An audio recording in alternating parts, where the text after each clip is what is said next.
Boa noite, pessoal, tudo bem?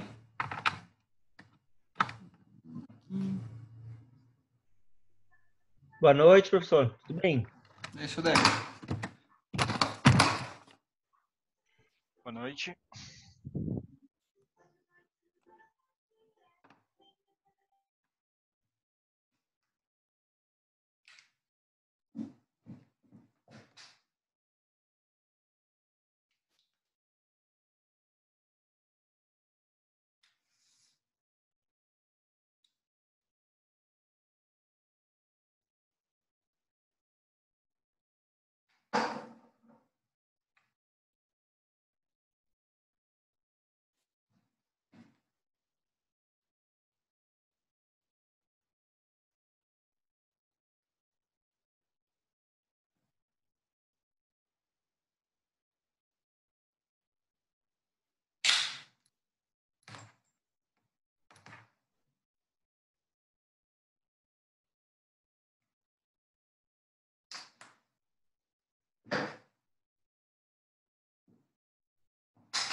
Cadê a câmera aqui?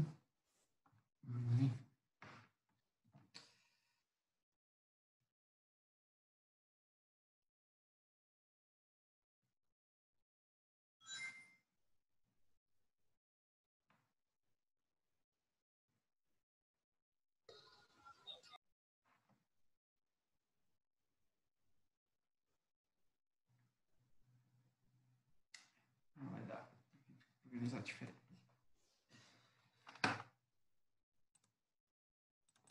E aí, pessoal, alguma dúvida, alguma questão aí para levantar antes de a gente começar a fadigar? Eu teria duas perguntas, acho que são rápidas a princípio, quanto àquela tarefa da última aula, como ficou um pouquinho corrido mais para o final. Eu até tentei rever as aulas, mas acho que o senhor não Acho que não postei, né? Isso. Erro meu.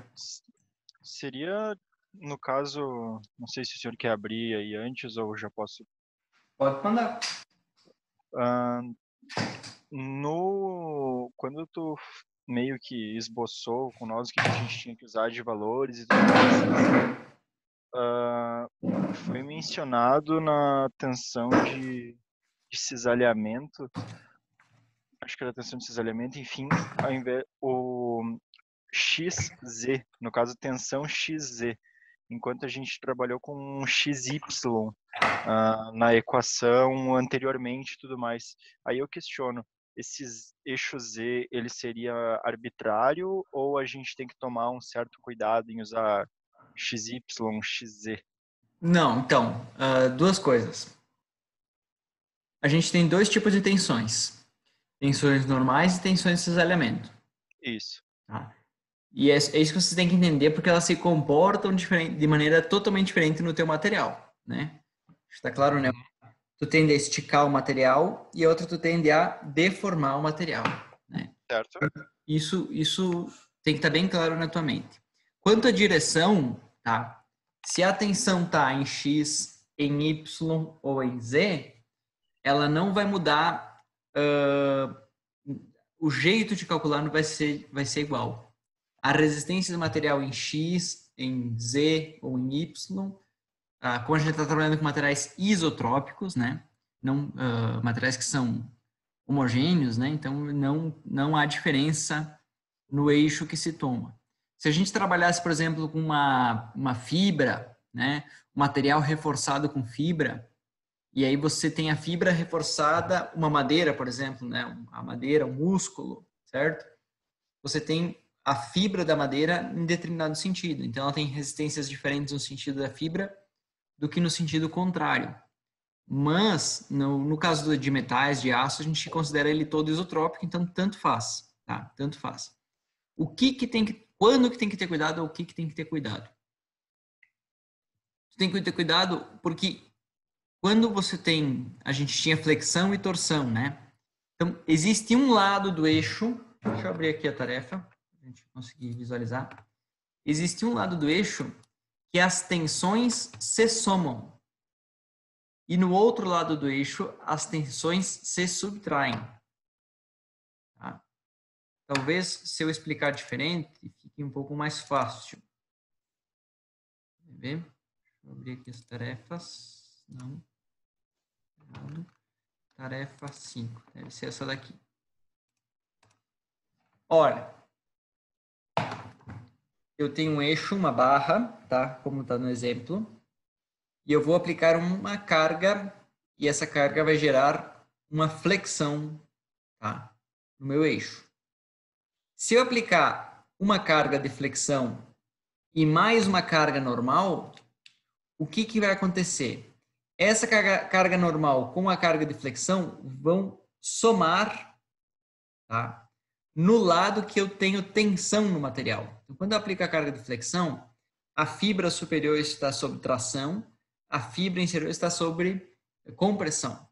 Então, quando eu aplico flexão mais uma força normal, certo? Essa força normal vai somar com a força de tensão e essa força normal vai subtrair com a força de compressão. Ou seja, o lado tracionado vai ficar mais tracionado e o lado comprimido vai ficar menos comprimido. Tá? Aí depende dos valores de carga, eu posso até não ter compressão. Posso ter só tração, né? E aí o lado de cima vai ser um pouquinho mais tracionado e o lado de baixo, desculpa, o lado de cima mais tracionado e o lado de baixo menos tracionado. Então, dependendo da ordem de grandeza, pode acontecer isso. Então, deu para entender que eu somo as tensões, né? Então, se tu entendeu isso, que você soma as tensões normais, tu conseguiu entender que soma as tensões? Sim, essa parte foi tranquilo. E a mesma coisa acontece com a carga cisalhante, certo? E quando eu aplico uma tensão, uma flexão, deixa eu inverter aqui para fazer que nem estava antes, quando eu aplico uma flexão, existe, então a parte de cima vai alongar e a parte de baixo vai comprimir. Então, entre uma fibra e outra, certo? Existe uma força que impede o deslizamento. Tá? Porque, ora, se eu vou alongar o material em cima e vou comprimir embaixo, então eu vou, em algum momento, provocar o deslizamento entre as fibras do material. Isso é uma força interna do material. E o que vai conter esse deslizamento é uma força de atrito, não, uma tensão de atrito que a gente chama de esforço cortante. Esforço cortante. Isso poderia ser visualizado também quando a gente tem um livro e dobra esse livro. Tá? Ele é mole para dobrar. E se você olhar, entre uma folha e outra acontece um pequeno, tá, deslizamento. Se eu pegar e colar todas as folhas, né, uma na outra, certo? Colar. Eu sou da geração tinha revista pornográfica física, né? Então havia piada das folhas coladas, né? Colava a folha, né? Passou cola entre as folhas. E aí o que acontece? Quando você cola as folhas, o teu livro não dobra mais tão facilmente assim, né? Você fica com o material enrijecido. Então o que causa esse enrijecimento é essa restrição ao deslizamento, que isso gera uma tensão de atrito. Então, essa tensão de atrito no eixo, certo? Acontece na linha média, no máximo, né? O valor máximo acontece na linha média. E eu vou ter essa tensão de atrito somada com a tensão de atrito devido à torção. Então, essa de flexão e mais a de torção. Então, o que você tem que tomar cuidado? Porque em um lado do eixo, assim como a flexão e a tração se somaram, o cisalhamento devido à flexão e o cisalhamento devido à torção também vão se somar. Tá, e no caso, esse esforço cortante é aquele 4V sobre 3A que a gente tinha usado a fórmula, é isso? Isso aí. Tá. E no caso, por que a gente não tinha ele no ponto A? Porque as forças eram iguais, né? Isso, então esse esforço cortante, ele acontece de maneira contrária ao esforço de tração. Tá? Então, na viga, quando você aplica um momento, a fibra superior traciona, a fibra inferior comprime, E na linha neutra, né, não existe carga, não existe tensão, certo? A força de cisalhamento, olha só, a fibra superior, ela não precisa segurar nenhuma fibra acima dela no deslizamento. A mesma coisa acontece na fibra inferior. Ela não precisa restringir ninguém aqui embaixo, ela vai trabalhar livre. Então, essa tensão de cisalhamento, esse esforço cortante, ele é nulo na fibra superior, ele é nulo na fibra inferior e ele é máximo no centro. Ah, porque é ali onde tu tem basicamente a divisa entre o compressão e a tração, seria essa mais ou menos Exatamente. a lógica? Essa é Tá. mais ou menos a lógica. Então, o ponto A, ele está na fibra superior. E o ponto B está na linha neutra. Então, o ponto A não tem esforço cortante, certo? E tem esforço de tração devido à força F. O ponto B não tem esforço devido à força F, né? Nem de tração, nem de compressão, porque ele está na linha neutra, mas ele tem um esforço cortante devido à força F. Ficou claro? No caso, no ponto B, ele não tem, a gente não usa daí a flexão, é isso, né? Isso aí. Tá, não, beleza. E de que tabela que o senhor tinha pego mesmo aquela fórmula do esforço cortante? É do capítulo 3. Capítulo 3, elementos. Esqueci que é não, compartilha, tela atual. Capítulo 3. 3.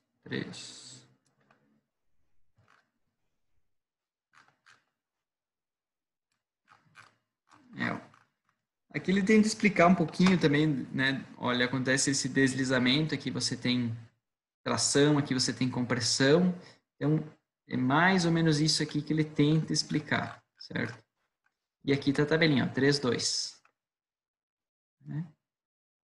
Ah, show, beleza. Só que aqui ele te dá só a tensão máxima. E aí cabe a você saber, né, que essa tensão máxima acontece no centro, aqui, né?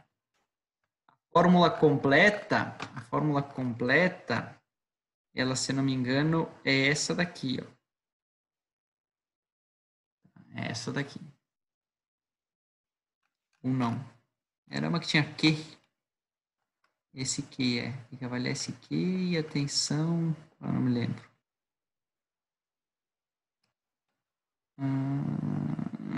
Tem que ver no Hibbeler também. Mas enfim.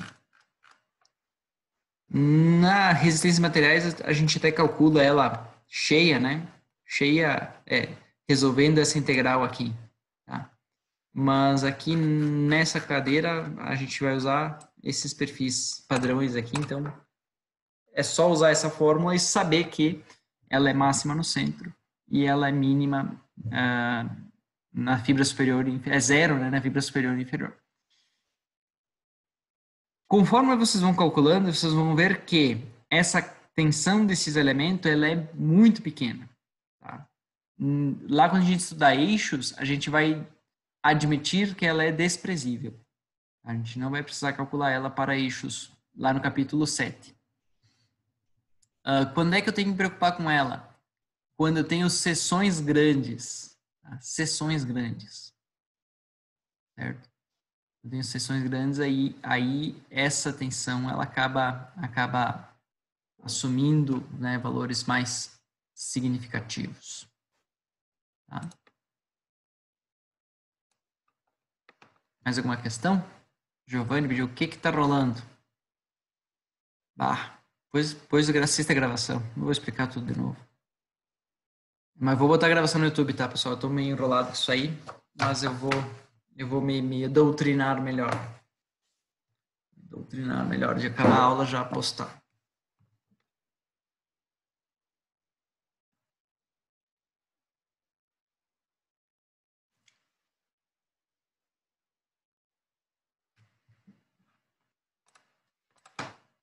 Tá? Mais alguma questão ou podemos partir para a ação?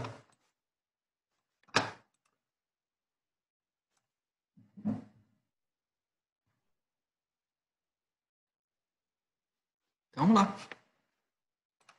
Hoje o assunto é fadiga. Fadiga.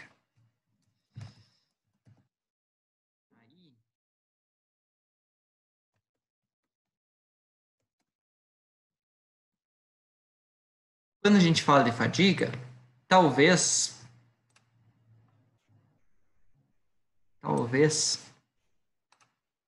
vocês lembrem desse cara. Apareceu até episódio no YouTube, porcaria. Né? Lembrem do Jaiminho, o carteiro. Né? Não sei se eu sou tão velho assim. Acho até que não, né? Todo mundo lembra o Chaves. Todo mundo já passou assistindo Chaves aí. E o Jaiminho falava que ele queria evitar a fadiga. Ele empurrava a bicicleta e tal. É para evitar a fadiga. Se você botar fadiga, tá? Se você botar fadiga no Google, o que vai aparecer? Vai aparecer fadiga no sentido médico. Tá? Sonolência, fadiga e cansaço. Né? Olha, até o Covid apareceu aí, certo? Sentir cansaço excessivo, pouca energia, um forte desejo de dormir que interfere nas atividades diárias normais. Né? Então, é um sintoma aí que eu, pelo menos, sofro de vez em quando, né? Alta fadiga. Mas, quando a gente fala em resistência aos materiais, tá? A fadiga, ela provém de cargas de tração. Tá? Para existir fadiga, você precisa de tração e deformação plástica. Tração e deformação plástica. Tração cargas de tração, junto com cargas de tração que causam, né, uma deformação plástica, por mais que essa deformação plástica seja concentrada, tá, vai levar o material a um cansaço, né, a uma falha por fadiga. Tá? Mas não é bem um cansaço, isso é difícil de explicar. Deixa eu ver se consigo puxar aqui alguma apresentação para mim conseguir, para me ajudar a explicar. Diga.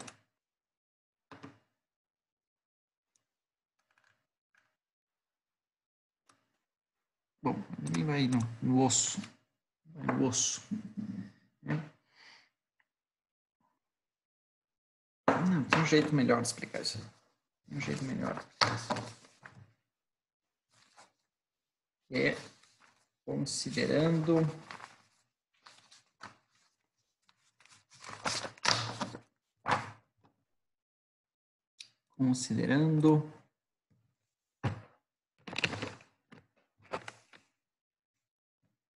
o material. Tá, zoom, tá bom? Aqui. Então, como é que eu poderia explicar o que é fadiga? Aqui, ó, fadiga. Então, fadiga, eu sei que nas outras aulas a gente foi para estados de tensão complexos, né? Desenhei um quadradinho, um cubinho e tornei complexo. Mas para a gente começar a entender, vamos pensar no estado de tensão simplificado. Ou seja, uma barrinha com uma carga axial.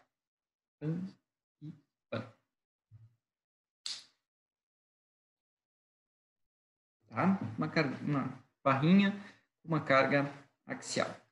E aí, nessa barrinha, a gente vai incluir um defeito. Tá? Um pequeno defeito. Esse pequeno defeito, vou botar aqui, ó. Defeito. Este pequeno defeito, ele pode vir de várias coisas. Tá? Por quê? Porque a teoria é uma coisa, né? Na vida real, é impossível você fabricar qualquer coisa, ou é muito difícil, é impossível, né? Sem que haja algum defeito em qualquer profundidade, em qualquer nível. Tá? Então, o que esse defeito pode ser? Ele pode ser defeitos de material, né? Defeitos de material, que vem lá da fundição, da fabricação do material, né? Como inclusões, vazios, poros, né? Ou até mesmo o próprio contorno de grão não deixa de ser um defeito. Contorno de grão. Tá? Por exemplo, né? Ou eu posso ter um defeito oriundo dos processos de fabricação.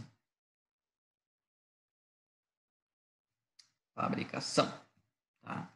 Por exemplo, processos de conformação, trefilação, laminação, formação. Vocês não sabem quais são os processos de conformação, tem uma disciplina lá que eu ministro também, né? Trefilação, extrusão, laminação, forjamento e por aí vai. Eu posso ter defeitos do processo de usinagem, né? Posso ter defeitos do processo de usinagem. Defeito superficial, sim, mas pode ser um defeito. Forjamento, né? Eu já botei aqui. Fundição, poderia ser também. Fundição, embora alguns defeitos estão aqui, mas, sei lá. Não pode faltar, né? Solda. Será que solda gera defeitos no material? Sim, tá? E bastante defeitos, tá? Solda pode gerar vazios, solda pode gerar trincas. Vamos botar aqui, ó. Microtrincas.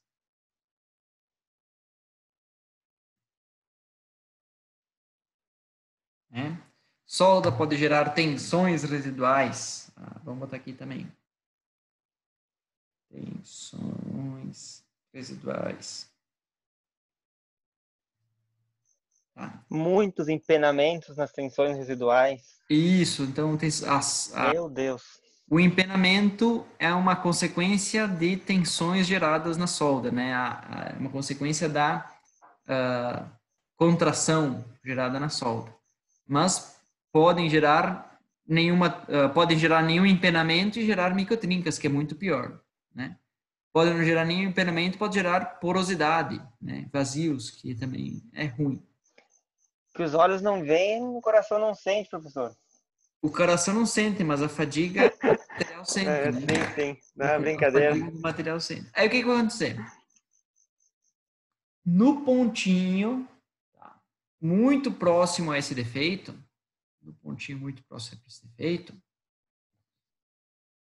a gente vai ter uma tensão.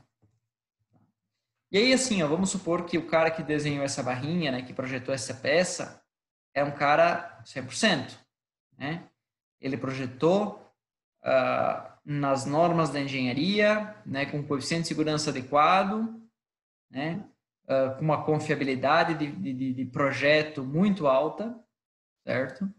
Então, assim, essa tensão é baixa, é bem baixa, é abaixo do limite do escoamento do material. E é aqui que eu quero chegar. Vou botar outro quadro. Poderia ser o mesmo? Não, vamos botar outro quadro. Esse aqui eu vou precisar de espaço. Então, eu disse que essa tensão, né, no projeto é abaixo do escoamento. Aqui tensão, vou botar aqui deformação. Abaixo do escoamento do material. Então, se vocês andam estudando, né, ou se vocês não estão dormindo na aula, eu já desenhei esse gráfico algumas vezes. É um material doce, mas poderia ser qualquer material, né? E aqui eu tenho minha tensão de escoamento. Desenho até muito grande esse gráfico, mas tudo bem. SY. Tá? Então, na teoria, esse cara tinha que estar aqui embaixo. Né? Abaixo da tensão de escoamento para garantir que ele não escoe. Certo? Porém, devido a esse defeito gera como um concentrador de tensões, que a gente viu lá no capítulo 3. Então, olha como tudo começa a se encaixar. Esse defeito gera como um concentrador de tensões, que a gente viu lá no capítulo 3. E a minha tensão, que estava abaixo da tensão de escoamento, certo? Vai sofrer uma amplificação. Tá? não sei de quanto, pode ser de 2, pode ser de 3, pode ser de 5, certo? Vai sofrer uma amplificação, a ponto de o meu material, logo ao lado do defeito, sofrer uma deformação plástica. Desenhei meio mal aqui meu gráfico. Vou desenhar de novo.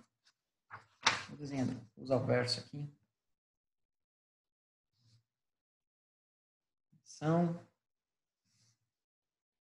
Deformação.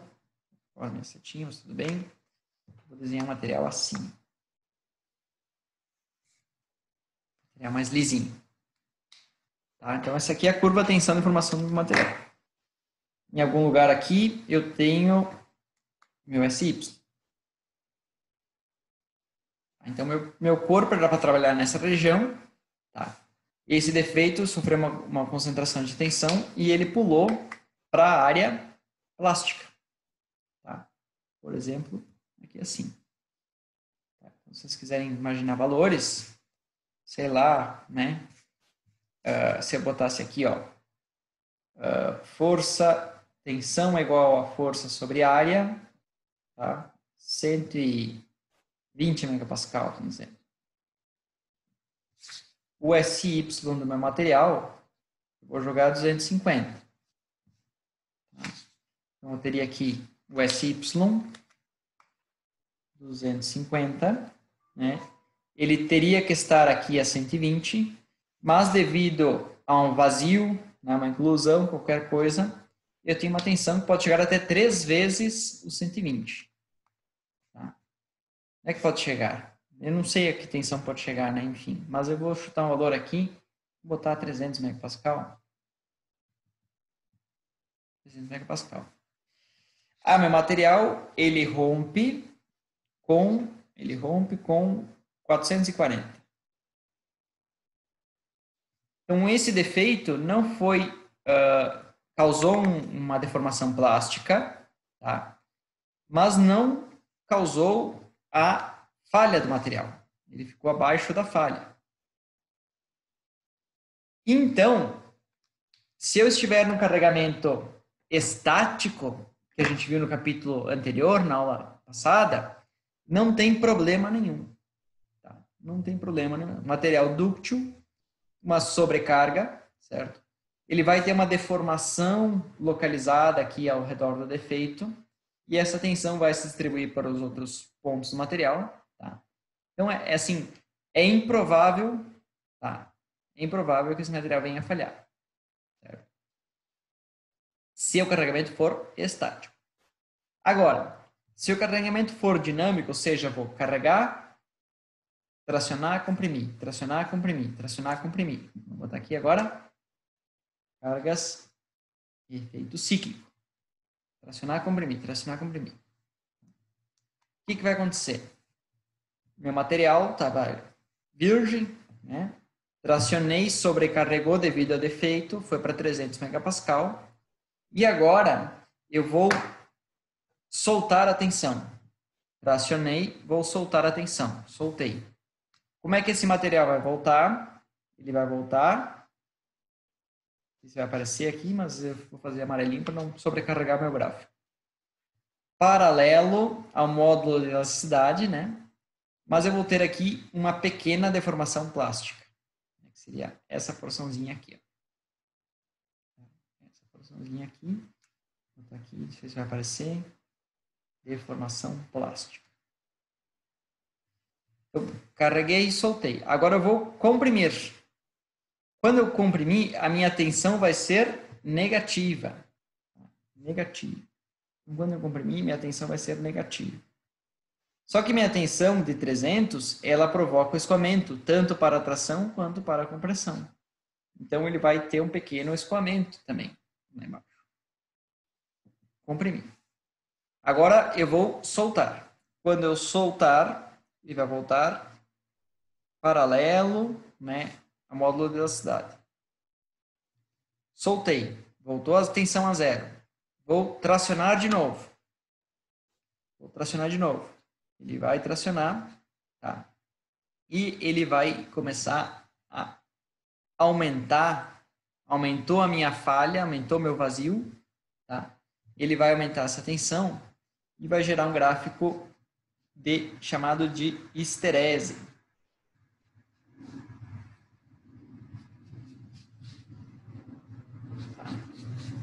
Até que esse ponto vai alcançar a ruptura. Então, fadiga do material é mais ou menos isso.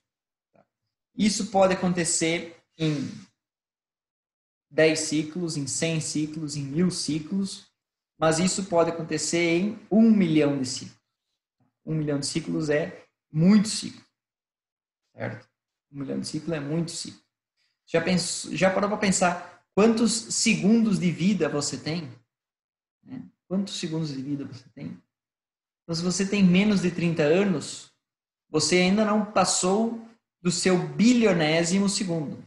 Tá? De 1 bilhão de segundos. Pode fazer as contas lá que vai dar certinho. Tá? Você já passou dos 30, você já cruzou a linha de 1 bilhão de segundos vividos. Então, 1 milhão é muito ciclo. É muito ciclo para esse tipo de deformação. Ô, professor. Oi. Considerando os esforços todos dentro do limite de escoamento. Isso, então, ó, a minha força era tal que gerava no meu material. Se eu calcular a força sobre a área, eu vou ter 120. Sim. Dentro do limite de escoamento. Bem dimensionadinho. Só que os defeitos amplificaram essa tensão até outro valor, digamos 300 megapascal, né, que é tudo hipotético, né? Tá claro isso? Sim. Então, mesmo que ele foi dimensionado para uma tensão abaixo do escoamento, esses defeitos podem causar uma concentração de tensão e, em algum ponto do material, sobrecarregar a tua tensão. De novo, para carregamento estático, isso não vai ter problema nenhum para o teu material, né? Se você estiver trabalhando com material dúctil, né? Um carregamento estático que sobrecarregar ele, tranquilo, não vai resistir né? Pode entrar no avião que não vai quebrar. Agora, quando a gente está falando de carregamentos dinâmicos, acontece essa histerese. Acontece essa histerese do material. Deixa eu ver se mostra aqui. Aqui mostra mais ou menos o que eu expliquei.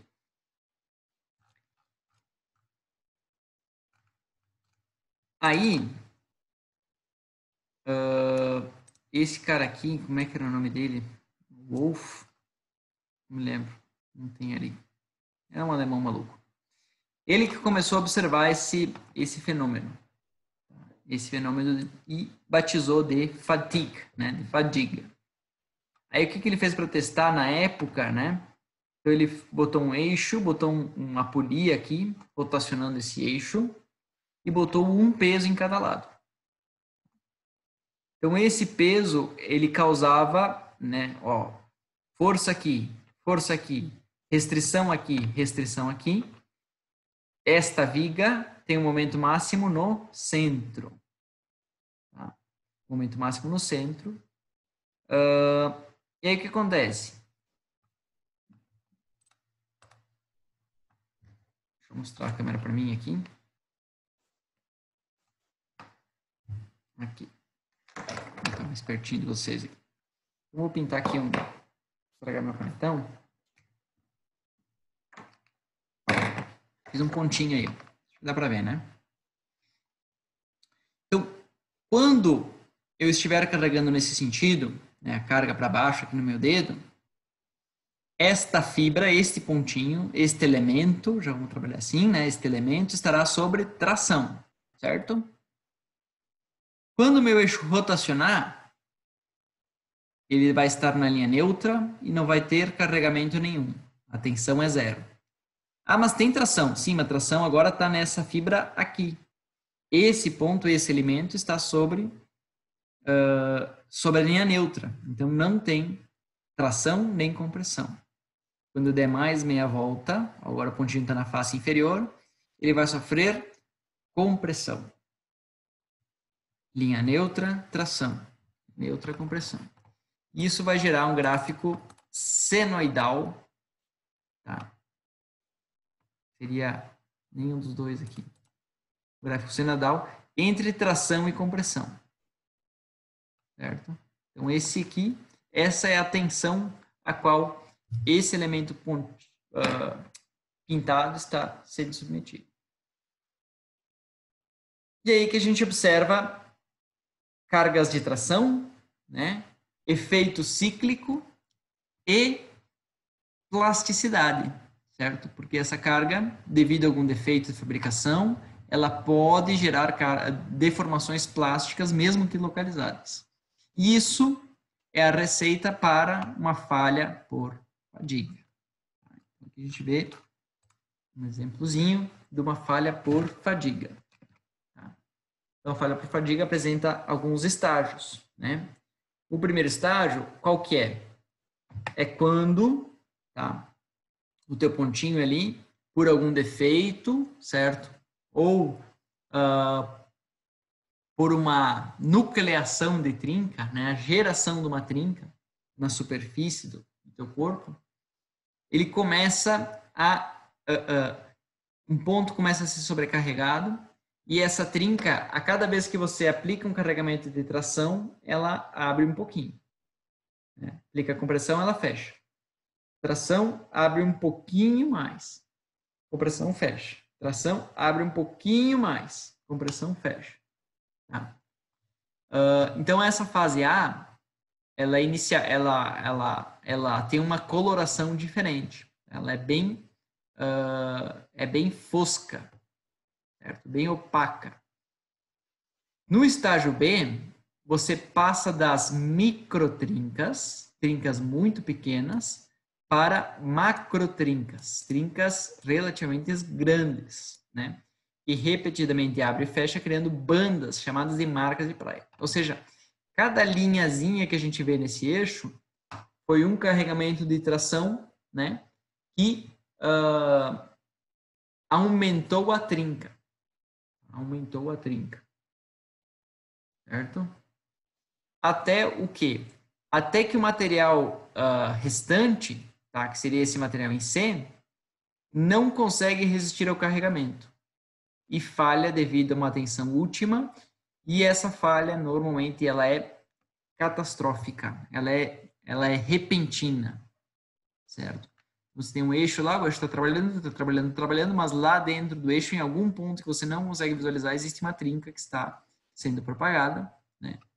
E aí, em determinado ponto, o teu material sofre uma sobrecarga muito grande e rompe de forma abrupta. Tá? Aí existe toda uma ciência, tá? Tá acabando o tempo da reunião, a gente já emenda a segunda, tá, pessoal? Depois a gente faz um intervalinho aí, ali pelas 8 e pouco. Existe toda uma ciência que relaciona como o meu material falhou com que tipo de tensão que ele estava sendo submetido. Tá? Então aqui a gente tem, ó, flexão, né? Tensão, tensão ou tensão, compressão. Certo? Uma tensão alta, sem concentração de tensão, então ele falha mais ou menos desse tipo. Se for cilíndrico, né? E aqui se for uma seção quadrada. Com uma pequena concentração de tensão e com uma grande concentração de tensão. Né? Então, ó, ele sofreu uma trinca e quando o resto do material não aguentava mais a alta tensão, ele rompeu. Se a tensão é baixa, o que acontece? Essa área brilhante, né, que representa uma fratura frágil, ela é bem menor. Ou seja, a tua trinca propaga bastante até que o teu material rompe. Então, isso você consegue visualizar se houve sobrecarga, né, se não houve sobrecarga, enfim. Certo? E aqui eu acho que tem, ó, perdão, esse aqui é tração, né?